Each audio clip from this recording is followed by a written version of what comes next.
ঢাকার ভিতরেই সৌদি আরবের খেপসা খাওয়ার জন্য আমরা চলে গিয়েছিলাম ধানমন্ডি জিগাতলা। এটা হচ্ছে এলিফ্যান্ট রোড হয়ে আপনার ধানমন্ডি ফোন রোড দিকে যাইতে। তো জিগাতলা মোড়েই হচ্ছে এটা।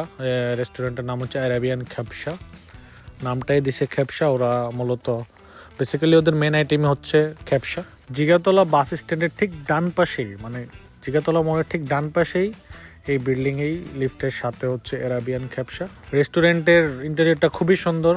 আপনি চাইলে চেয়ারও বসতে পারবেন, আপনি চাইলে মোগলদের মতো কেবিনেও বসতে পারবেন, নিচে বসে খাওয়ার যে আমেজ এটা নিতে পারবেন। খুবই সুন্দর সাদা কালারের ডিজাইন করেছিল চেয়ারগুলা, প্লাস হচ্ছে মাঝখানে হচ্ছে সবগুলো চেয়ার। আর মোগলদের মতো বসে খাওয়ার জন্য আপনাকে সাইডের ছোট ছোট কেবিন আছে, এগুলো নিতে হবে।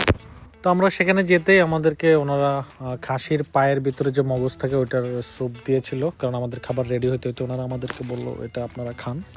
আমরা খেপসার 2টা থালি অর্ডার করেছি। একটা হচ্ছে দিজাজ মাকদুদ, এটা মিনিমাম 2 ঘন্টা আগে প্রি অর্ডার করতে হয়, তারপর এটা ওনারা রেডি করে, কারণ এটা রেডি হতেই অ্যারাউন্ড 2 ঘন্টার মতো সময় লাগে।